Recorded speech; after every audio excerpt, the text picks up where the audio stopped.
What is going on, guys? It is Dave Haas here on the Rise Up Rich podcast number 4. And I have a super amazing treat for you guys because I'm here with my good buddy, Tony Smith. Tony and I went to high school together, and it was kind of a unique experience because Tony was in a different kind of crew than I was. Like, he was like with the jocks, and I was played volleyball, not football, and the other sports. But we were lucky because Villanova was a really tight-knit community, and while Tony and I weren't like great friends in high school, we got reconnected, and now we're lifelong friends. The guy stood up in my wedding. We bounce ideas off each other, and Tony has kind of like a really unique story, and that's why I wanted to bring him here on the podcast, because I believe what he has to share is going to help all kinds of other people. Plus, he's an expert in health and fitness, and I think health and fitness is a part of Rise Up Rich as well. Tony started off in high school. Like I said, he was an athlete. He played basketball, baseball, football, track. He was like just the all-around athlete. When he finished high school, he played for the AKO Fratman, and they won a championship there, which is an amazing feat for Windsor football. And right after that, he was hired on to the Windsor Police Force. And he had a 19-year career with the Windsor Police Force, and he moved up the ranks. And that's when Tony and I got reconnected, because I owned the Treehouse downtown, and he was walking the beat downtown, and we started to hang out again, and we got reunited. But Tony was just a really, really well-respected cop. He was a guy's guy, and he quickly moved from just being a constable all the way up into the SWAT team, and then he became a team leader. And while he was doing that, and Tony's always been a natural leader, and while he was doing that, he was creating programming for the fitness of the SWAT team, and the guys were really responding well to the programming. And then Tony did something what a lot of people would consider a very, very risky move. He took a complete leap of faith. Well, I don't even want to call it a leap of faith, because he knew it was going to work, but he started his own gym right out of his garage, and that's why the name of his company is The Garage Gym. He started helping people achieve their fitness goals out of his house. They were working out in the garage in the freezing cold. They had to wear gloves because the weights were super cold. But he took that business and he turned it into a legitimate business where he's helping hundreds of people achieve what they want to achieve fitness-wise, but it's also going deeper than that. He's working into their psyche. He's helping them understand what it takes to succeed, not only in the gym, but out of the gym. And now he owns 2 locations, one in Amherstburg and one in Kingsville. But he's also got a huge online presence, and his online programming is really taking off. So, Tony, thanks for taking the time here to sit with me, because I think we're really going to dig deep into the psyche of success, the things that you need to figure out to take that big leap of faith and to follow your passion. So, thanks for coming on, and why don't you just take a couple minutes here and just kind of touch upon what I just said there, and tell us just a little bit about your story and what kind of had to change when you made that decision to leave the police department. I think it was just like a huge step, because I remember one conversation, and I just want to set this up for you. I was working out in Garage Gym, and I was working out extremely hard, and actually I think I barfed that day. So we were doing this crazy workout. It was with a bunch of other cops, and we were talking, and he was talking about expanding his programming, and he was talking about opening up his first location. And I, coming from a business background, I was just like, just do it. Like, quit your job and go after it. And at that time, his wife, Danny, was also a police officer, and she was thinking about quitting first. And I remember one of the other police officers that we were working out with said, "Oh, I think you'd be crazy to leave a pension and benefits." And to me, I was like, no, like, just go do it, because when you're chasing after your dreams and when you're doing what you truly love, you're going to feel like you never work a day in your life. And I could see the resistance on your end, and I could see the resistance coming from him. But eventually, you figured out how to make that leap and do it. So just kind of take me through that process, I guess. Yeah, okay. First of all, it's great to be here, and I'm really honored to have you, or to be here with you. I think you've done some great things, and I'm looking forward to it. And you've always kind of been like a mentor to me for the business aspect of things, so I really appreciate that. And then we've kind of collabed on a few things, talking about mindset, because we do have a lot of differences, but we've come a long way to the same point, I guess, just different routes.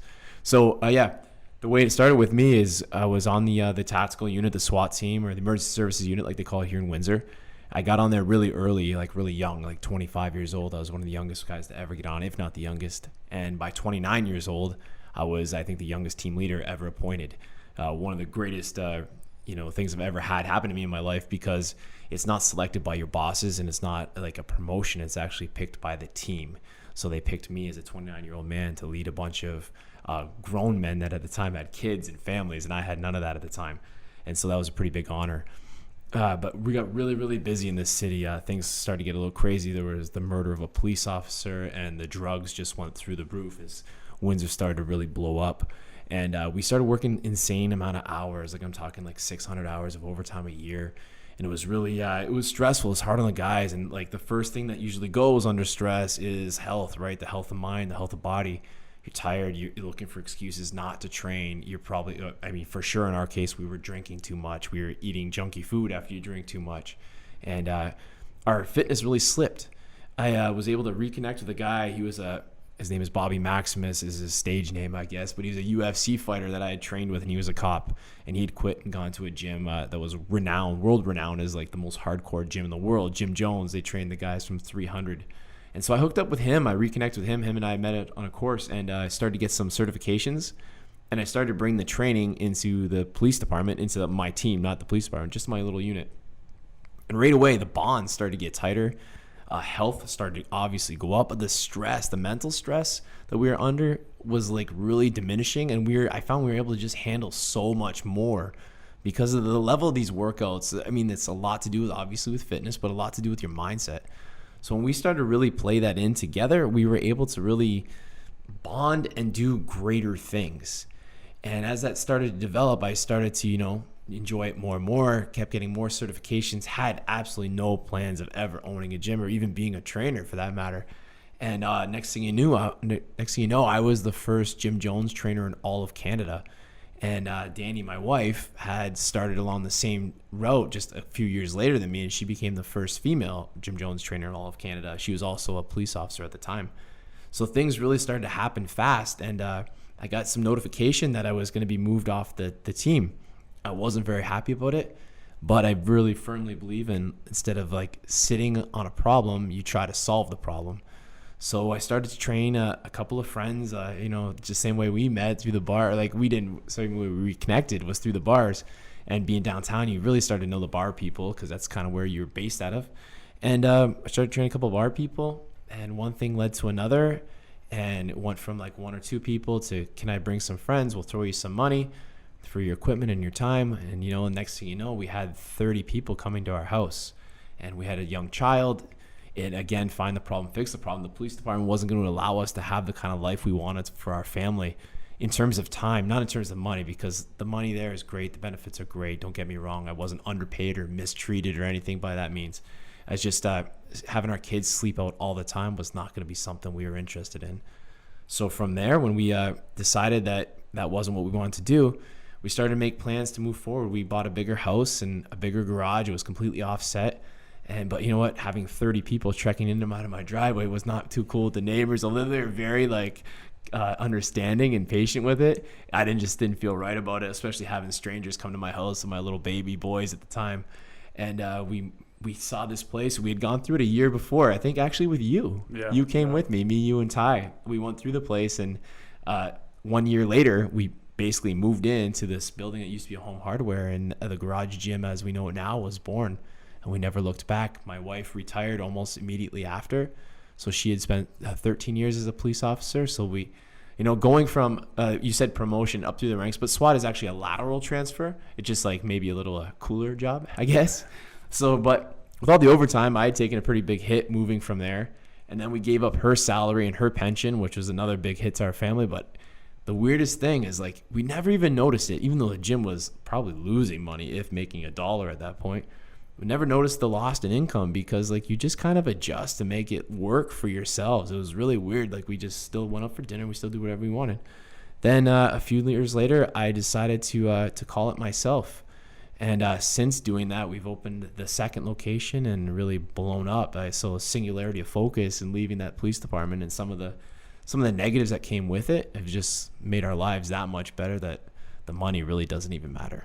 Yeah, for sure. And I think that's what I want to get into a little bit more, is because people, I was actually just watching a movie or something, and I remember the character in the movie was so paranoid about losing his job.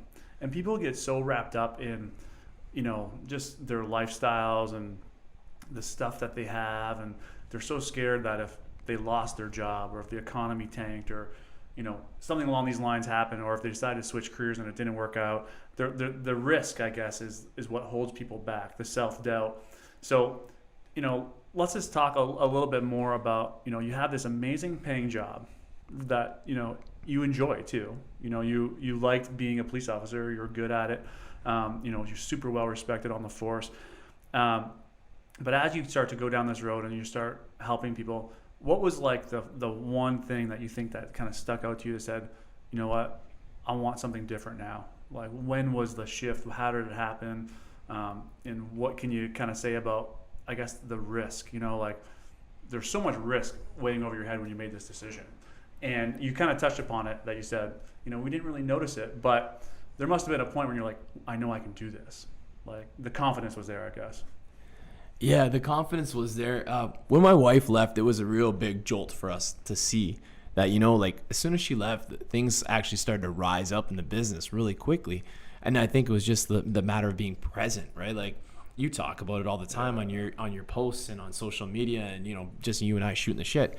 And presence is like your greatest gift you can give anybody, right? So we started to realize that. And the question that you asked me is kind of twofold. More than other people, I was struggling with some of the things I had seen, some of the things I had lived through and done and unfortunately witnessed, and that comes with that job. And I had this like incredible anxiety all the time going into work. And it would just kind of like, I think with cops, and like, you don't really notice it.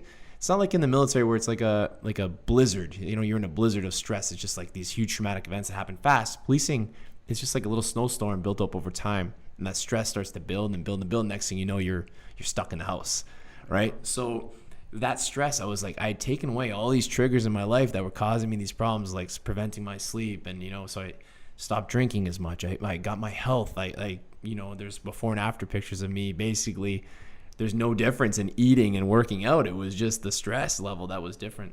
So I managed those things, and I started to realize the one thing that I still hadn't taken away was that going in and putting in that uniform every day. And so I decided like that was the one thing that I needed to cut out of my life if I wanted to feel better and feel more relieved. So I did that, and the risk part of it was also on the other side of that. Like, okay, I know I needed to do this, but what was the risk? And at the end of the day, my wife, she put it to me, and Danny, she said, like, the risk is greater if you're not going to be happy and be able to live with our family and raise these two boys the way you want to. Like, that risk is much greater than whatever we could lose. I mean, God forbid the garage gym went down and something terrible happened or whatever, but I would still have that skill set of being a police officer.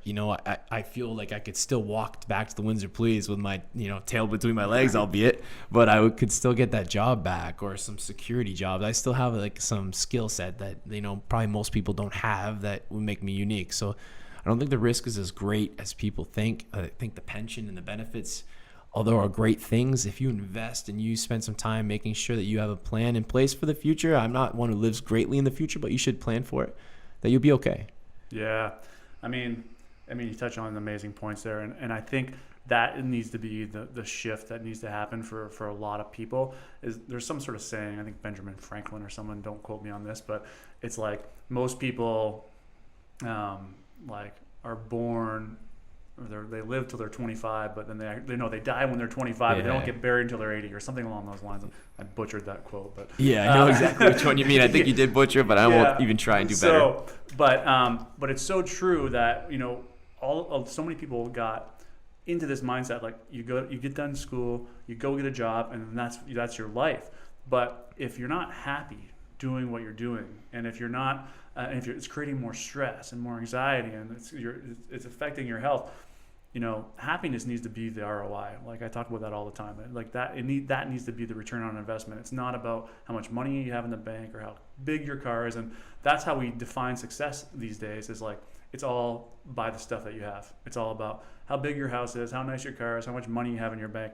But real, true happiness, real, true success, I should say, is from how you feel on the inside, And for me, I found that it comes from helping people, and that's why I created Rise Up Rich, is because I just want to help people. Like I've made the money, and I've also lost a lot of money in my life. But what I've realized is that I'm being on both ends of those spectrums, that all of that matters is just actually helping people. And when you truly get dedicated to helping people, that's when like the success just kind of comes flowing in effortlessly. And I think that's what happened at Garage Gym. Like you mentioned, you said, we started off with a couple of guys working out in my garage, and then quickly it grew to 30, and then quickly you had a location, quickly you had a second location, and now you're online. So what do you think the success is of the Garage Gym? Why is it successful? Oh, that's, I sit and I contemplate that all the time, because it really is like pretty insane. Like, we went from this little tiny garage to a space 1,500 square feet. We've expanded that space 3 times. It's now like almost 8,000 square feet with a full out smoothie bar. Tomorrow or Thursday, if you're not busy, we can lay some sod. We're putting in a park next to our place. It's gonna be Garage Gym Park, like a place for hopefully where people can hang out a little bit more, get some teenagers out there. And then we added the other second place in Kingsville, which is blown up as well. So I think, for me, even the success in the police department is always like, I always had a clear passion and purpose, and it was to help as many people as possible. Within the way that the world's changed and the rules in the police world and the laws and it became very difficult to do that. And I really feel like, and any cop would probably tell you this, you go and you just go to the same houses all the time. You very rarely are helping people, that I would consider, good people that actually need help. You're going to these good people's houses on their worst day. So it's very hard. But then the purpose stayed the same. Just the platform changed. The Garage Gym became the new platform. And there, people are coming because they want to get better every day. And that is they come back every day for that sole purpose of improvement. And so I am able to help them towards that. So I think that changing that platform really helped me recognize my purpose a little bit more, if that makes sense to you. Yeah, definitely. I 100% agree. I'll also just put this in there, and it's you mentioned it. It's about the presence. It's like being there for the customer. Like, you're showing up for the customer before you're showing up for the paycheck, which is just a completely different mindset. And that's what happened with me at Treehouse. When I stopped focusing on about how much money I could make, and I started focusing on how much value I could bring to my customers, everything changed. Like the money then was flowing in, and I was like, oh, like this is it. I gotta focus on the customer and not about the bottom line, right? So, but for you, I think at Garage Gym is that people recognize you as a leader, and you, when they come to that gym, you're dedicated fully to them.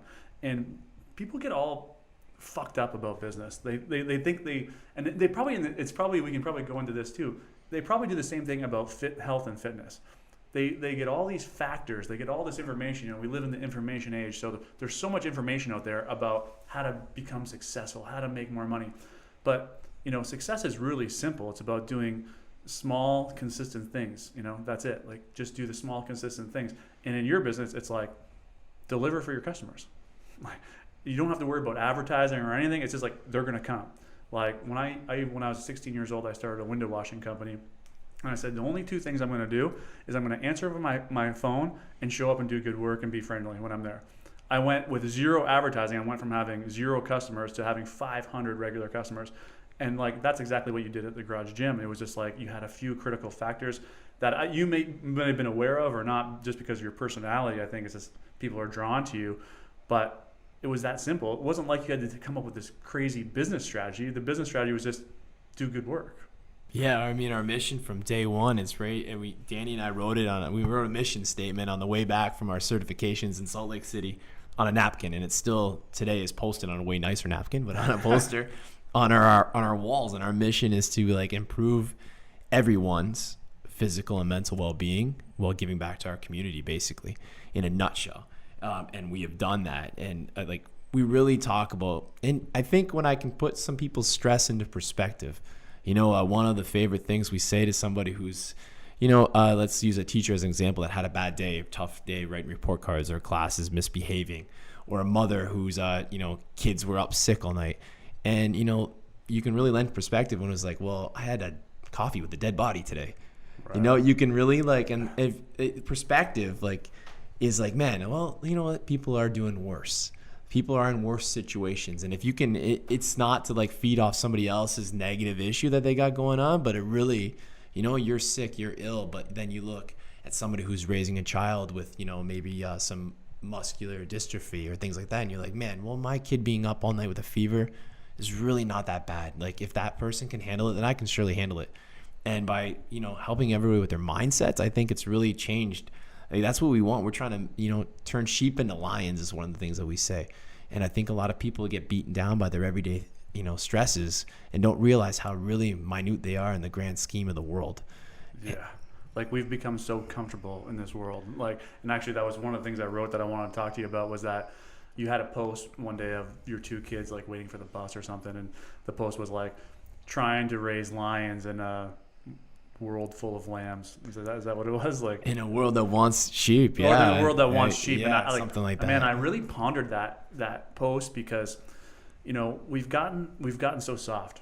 Like, really, we've just gotten so soft in this world, because everything is, you're listening to this podcast right now in your car, driving, an air conditioning or heat or whatever it may be. It's just like our world has gotten so soft, and so we start to make our problems seem way bigger than they really are. Trying to raise lions in a world where that covets sheep. Yeah, that covets sheep. That's what it was, right?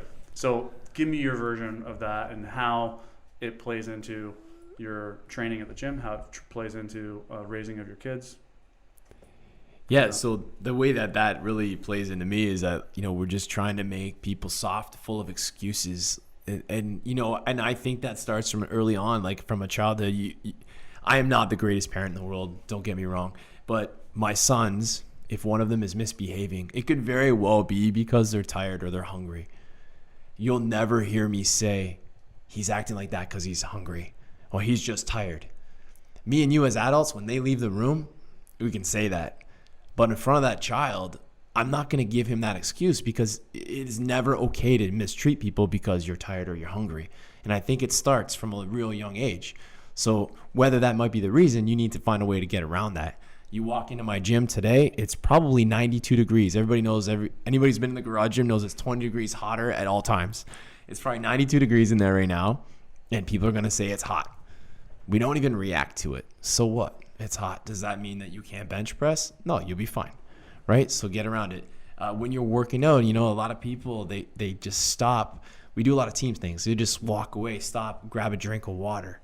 And you'll watch, as soon as one person walks away, another person walks away. And somebody goes and stands in front of the fan. And now all of a sudden the team starts to break down. You can certainly make it 20 minutes without water, right? People think I'm real hardcore, but I'm just trying to help you when things actually get rough. You have like the kind of mental strength to go through it because you've been testing yourself every day. And it seems ridiculous, but it does apply, because I can tell you that the feeling, the rush, the tunnel vision, the audible exclusion that you get from, being in a real bad place on a rower is the same thing, the same kind of feeling that you get when you walk into I actually did this, walked into a scene where somebody was murdering a woman in front of my eyes. That is the same feeling you get. So the only place you can mimic stress is under physical duress. So I feel like we are trying to make those people a little bit better, realize that they can go a little bit farther, that, your kid is not, your sick kid is not the end of the world. Like, so when you actually do get some real bad news in your life, because all of us will get it at some point, that you're actually able to maybe wrap your head around that a little bit easier. Yeah, that's awesome advice. You explained that to me perfectly, because I'm really into this whole idea though of like pushing your limits. I just read David Goggins' book, Can't Hurt Me. Yeah, great book. Amazing book.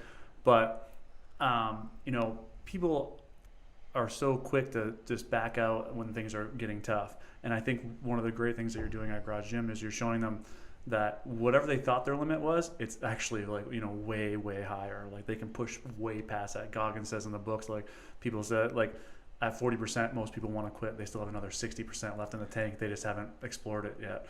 So I think when you start to explore it on the physical level, then you start to explore in other areas of your life where maybe you're quitting that job that you hate, or you're having that difficult conversation with your spouse or with your father or mother that you haven't had because you have been avoiding it because you don't want to be uncomfortable, but you're getting people uncomfortable more and more, so I think that's super cool. Is there like any instances in your life where you had to really push past your comfort zone? And was there anything that stood out of that, why it allowed you to push past your comfort zone? Like maybe even some of the Jim Jones training you were telling me about, like just craziness, what he was putting you through over there. Yeah, I mean, the craziness that we went through in there definitely helped. I mean, seeing what guys were able to endure during our like little hell week selection weeks when you're not sleeping at all and you're doing these range drills and insane physical, duress. Like, I mean, you're carrying heavy equipment, pushing trucks, shooting, getting yelled at, in a total place where you didn't even understand how to use the guns barely. You were just a brand new guy. So seeing what those people can endure, seeing what people have endured from like the bad side of things too. Like, I've seen some pretty terrible things happen to people and I've seen them carry on with their lives. Maybe not at the level that I would like to expect out of myself or out of you, but they've been able to endure and carry on despite tragedy. So there's a lot that we can all do. And yeah, that 40% rule, I mean, the things that Goggins accomplished is just unbelievable. But like, look around and see that, like, my mother beat cancer and there's people doing that all the time. There's people that are enduring terrible things. There's the guy who he did all those triathlons, pulling his son on his back. He was just a normal dude who one day decided to do these incredible feats. So I feel like inside of us, we're all there. And for me, obviously, the big leap was that, that day I put in for a leave of absence, from the police department. And I got back my note, basically, after 18 years, like, hey, thanks, but no. And it was like, well, you know what?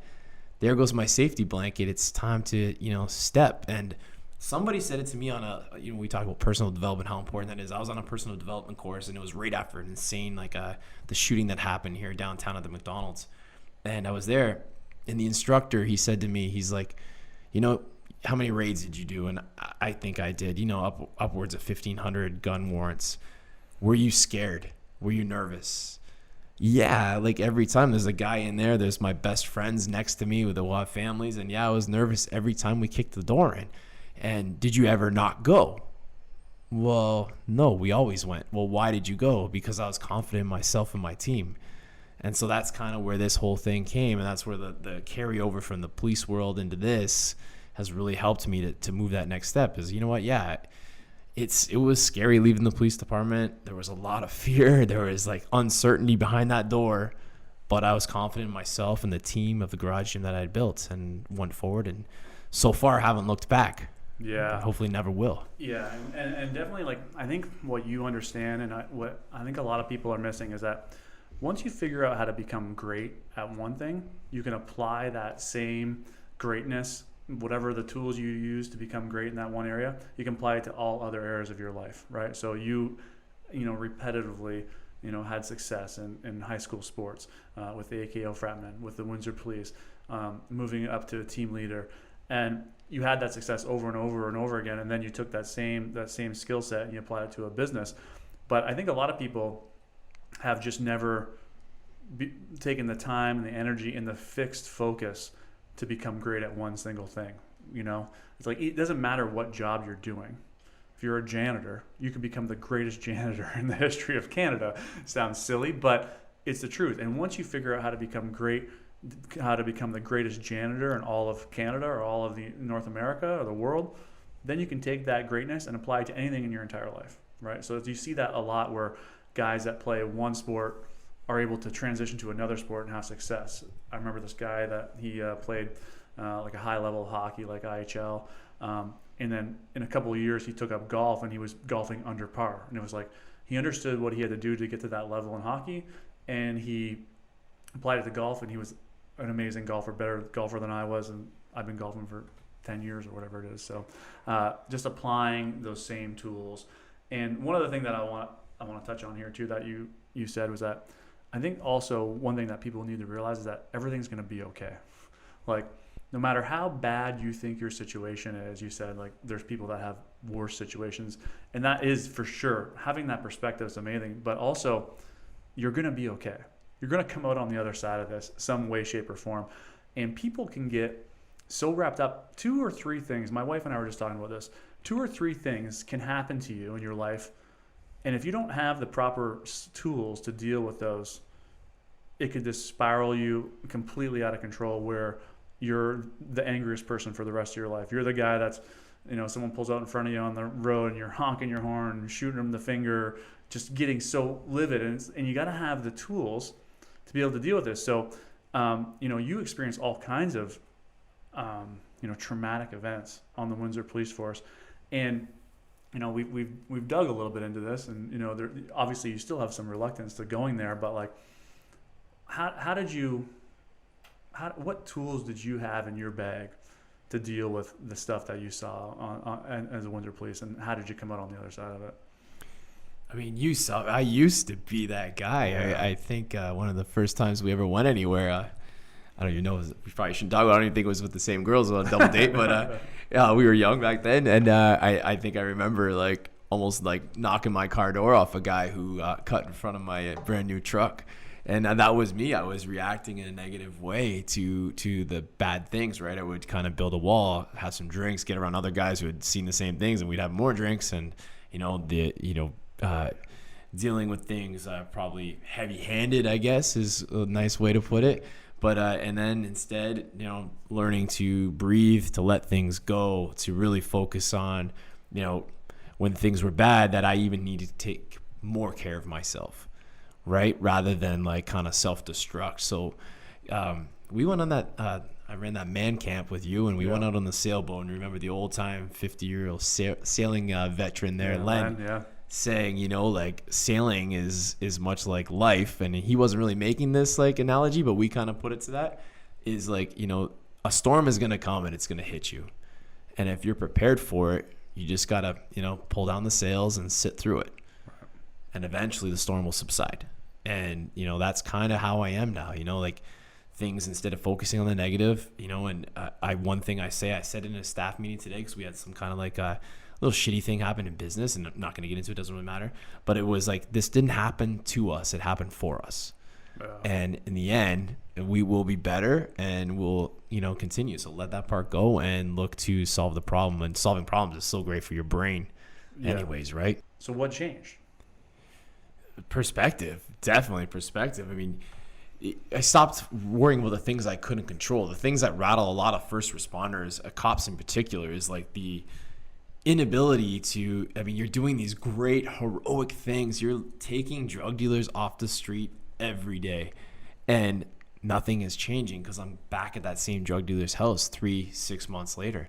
And, but as long as I did my job, that's all I can do. Like, yeah, you can say that you can change the world, and I guess you could if you really went after one thing, but I didn't have the energy to change the court system. Right. So I was burning that energy in the long way, instead of just saying, we did a great job. Let's go get the next guy and do another great job at that, and let everything else fall where it may.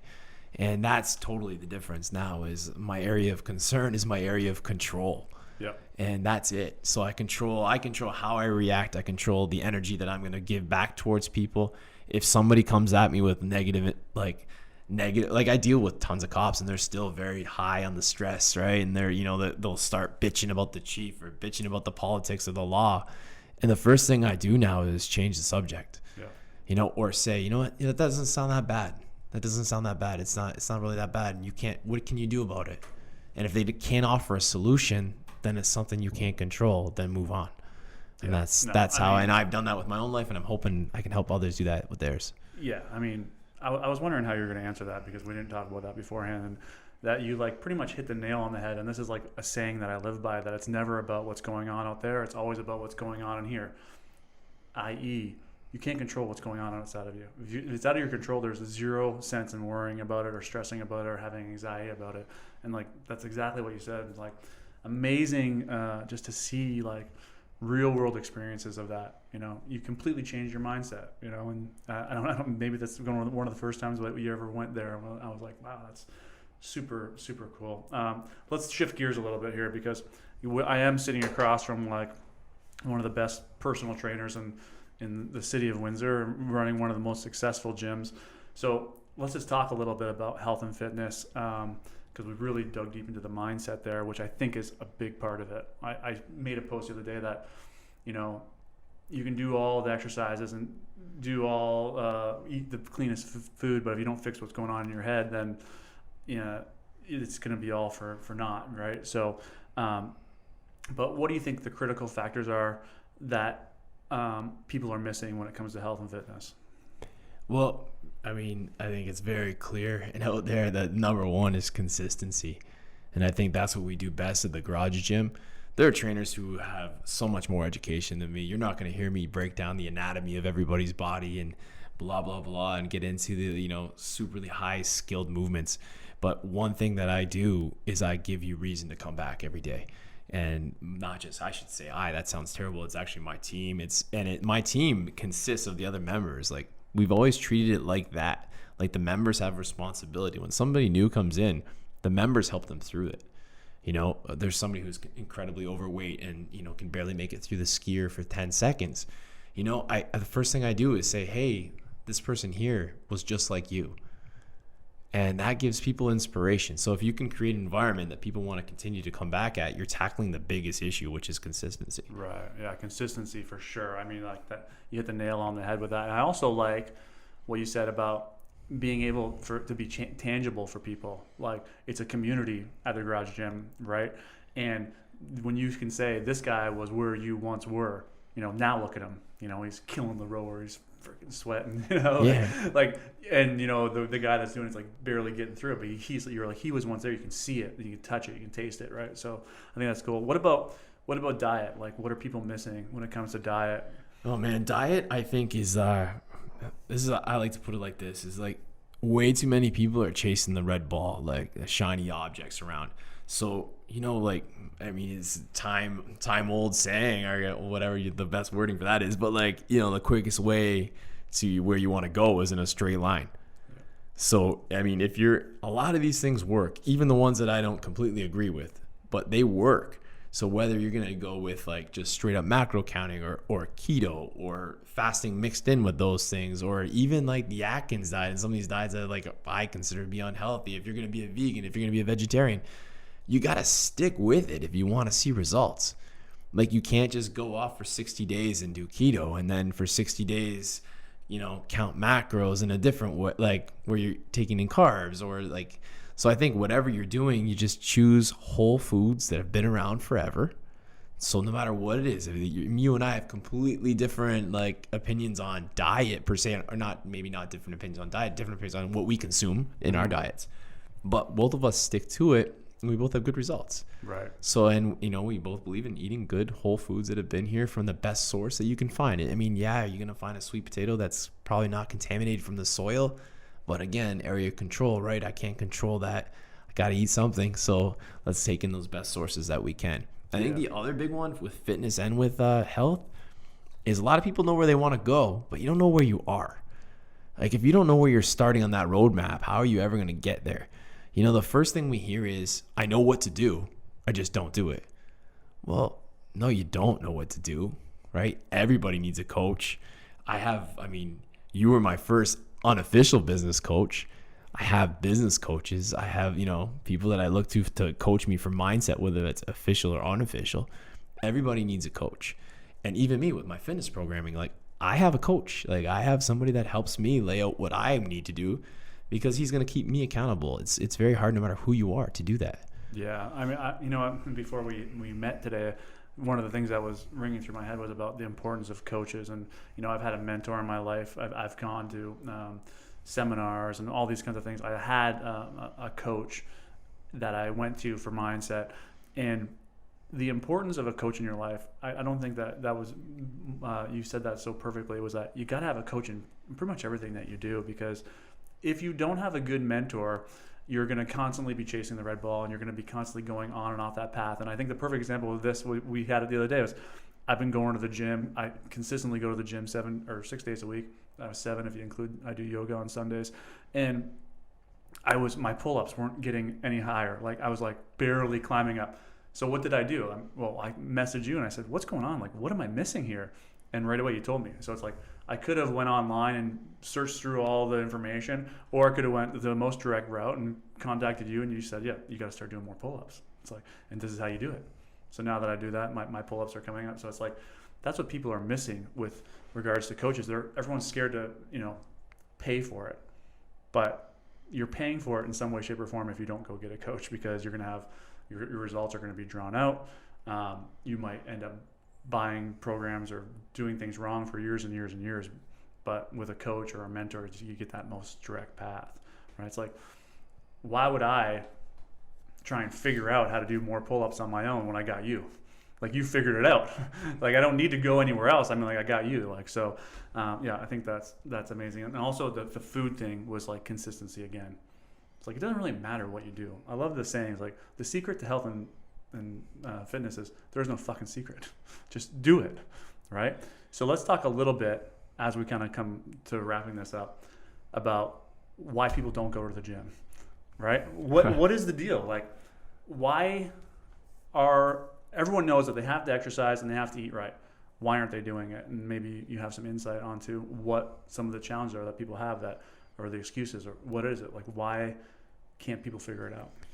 You know, obviously there's the hold up of like, you're not comfortable with how you are and how you appear or how people will see you, right?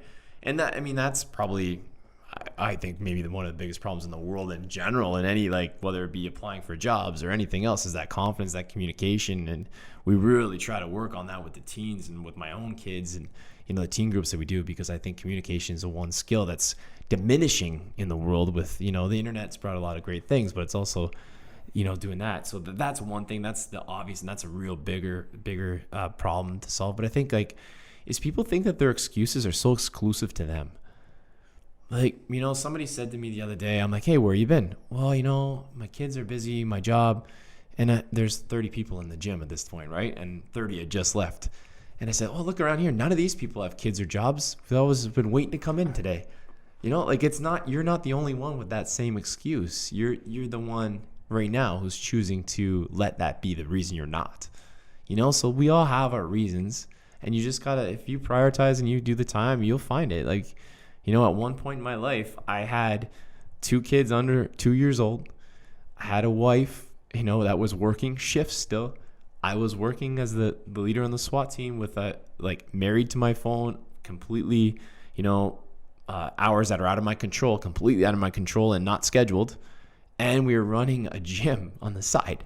A gym that was, you know, doing like a considerable amount of sales with a considerable amount of people. And we found a way to still eat my food and to still get a workout in. And despite what people think, when you own a gym doesn't mean you get to work out in it, right? We try to do our best for our people that work for us, but like the client still does come first. So I still have to find my way to get in.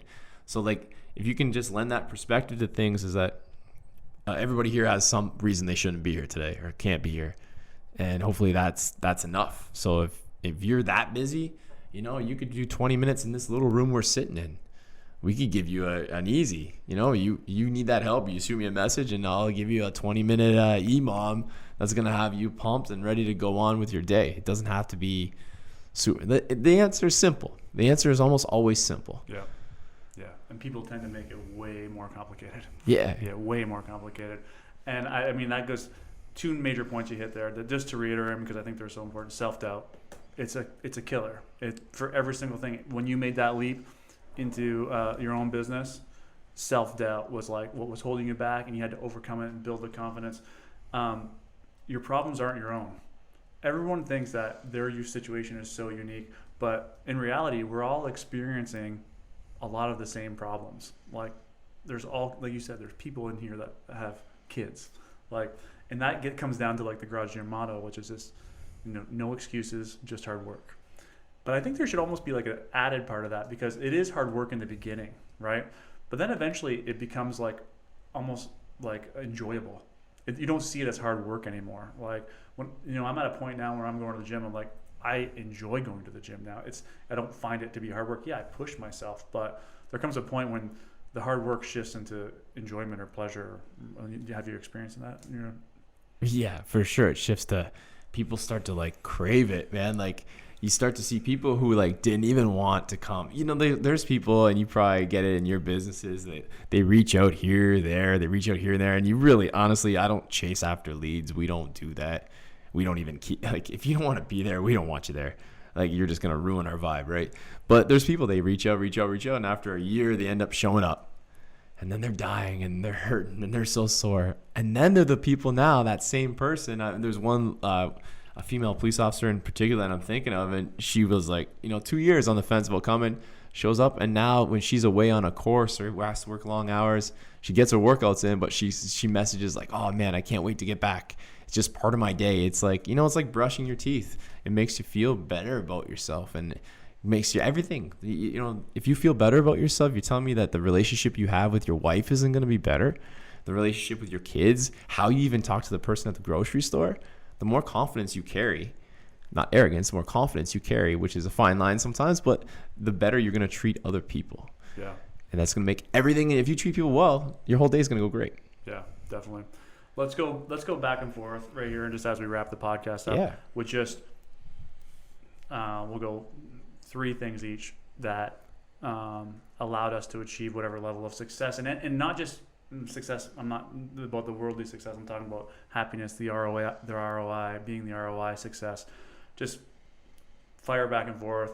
What's the critical factors that you think that led you to get you to where you are now? Just go one. You go one. I'll go one. All right. I'm starting. All right. Oh, you want me to start? No, I'll go. Okay. Resilience. Yeah. Resilience. I mean, somebody described to me that resilience is the ability to walk through fire and come out the other side. And I think that is 100% got me written all over it. And I think that's one thing I've been able to carry forth and make success out of that. And you know what? And preach success. Yeah. Yeah. I love that. Resilience is super cool. I've never even thought of that one, but I love it. Perseverance used to be one of my, actually, I'll make mine perseverance because it's along the lines of resilience. Funny little story about that is that when I was doing my window washing company, I was washing the windows for these people that owned the poster shop in the mall. Do you remember that, Athena? Yeah. Used to be able to go there and buy posters, right? So they owned it, and they had in their garage, they had all these posters, and they said, pick one if you want to pick one. And I said, oh, thank you. So I searched through, and I just pulled one up, and it was Perseverance was the poster, and it was, I can't remember the quote. I still have the poster, but the quote at the bottom, and she said to me, she said, oh, that's interesting that you picked that because you're starting young. And I was 16 at the time when I had my window washing company. She said that poster that you pulled up is interesting because that is the one thing that has got us where we are, is because we persevered. We pushed past the naysayers, we pushed past the hard times, and we persevered, and now look at where we are at. They live in a beautiful house, and so she was like, perseverance is so crucial. Awesome. All right, me again. Yeah. Leadership for sure. So that's been since I was a kid, I think that's the one thing I've recognized in myself that has always, I kind of stood out. I was always like a team captain. I was always a motivator in the groups. Even in our group of friends, I'm the guy who's usually setting up the parties and making sure we're all getting together.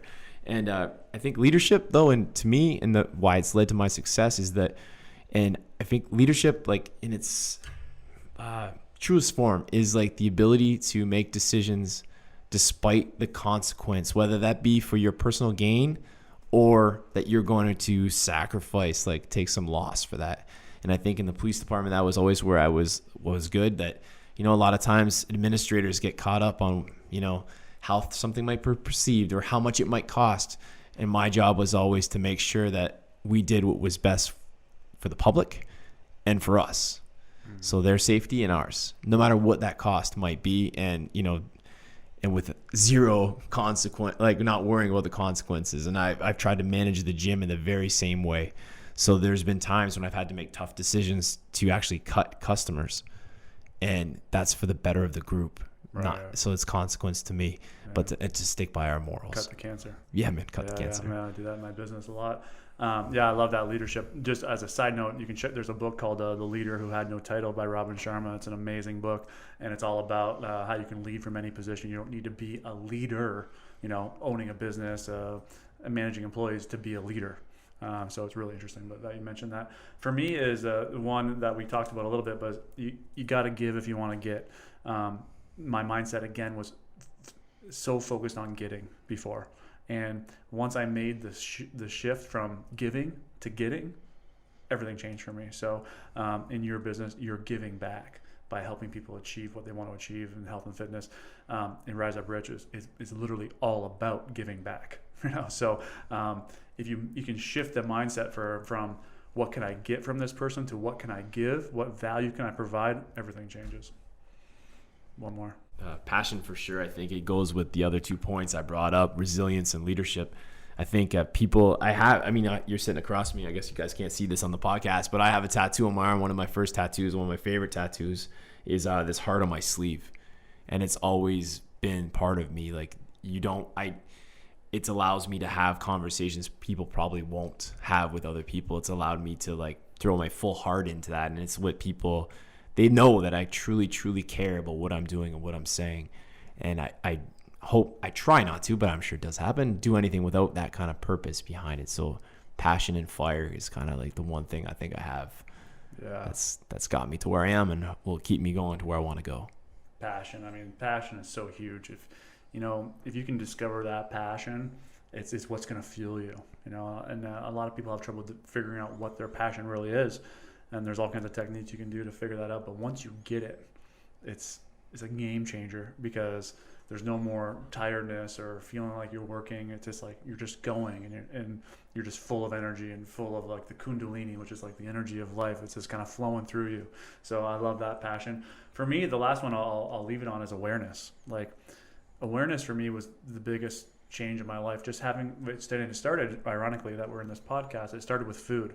When I made some serious awarenesses about the food that I was putting into my body, where that food was coming from, how it was affecting my energy levels, how it was affecting the way I looked, the way I felt, it opened the door to awareness for me. And so now that I had that awareness around food, and this is what I think this is so important for people, is that most people start their awakened life with health and fitness.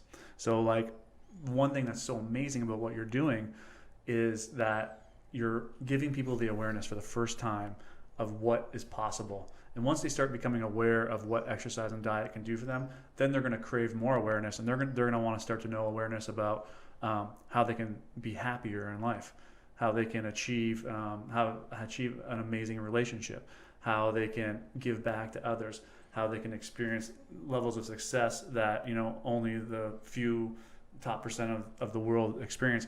But you have to have some place where that awareness begins. And for me, it was in health and fitness. So it's kind of ironic that we're sitting here and we're talking about health and fitness with Tony in the garage gym. So anyways, we'll wrap it up there. But Tony, this was super amazing. Like I knew that we were gonna do really well on this and we were gonna vibe. But man, you were like dropping some amazing insight. And this is the kind of stuff that Tony and his team and his wife Danny offer at the garage gym. It's not just about diet and exercise when you go there. There's something more. There's a community energy.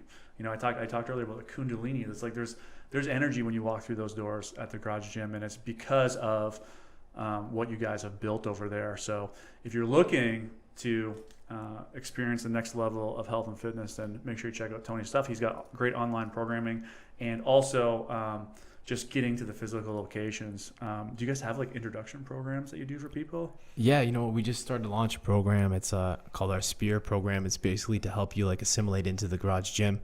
A couple of personal training, some nutrition consultation, and it just like kind of eases you in so that you're not so intimidated into coming. And we can, and for the group's sake too, it's important that we get the beginners to make sure that they're moving properly.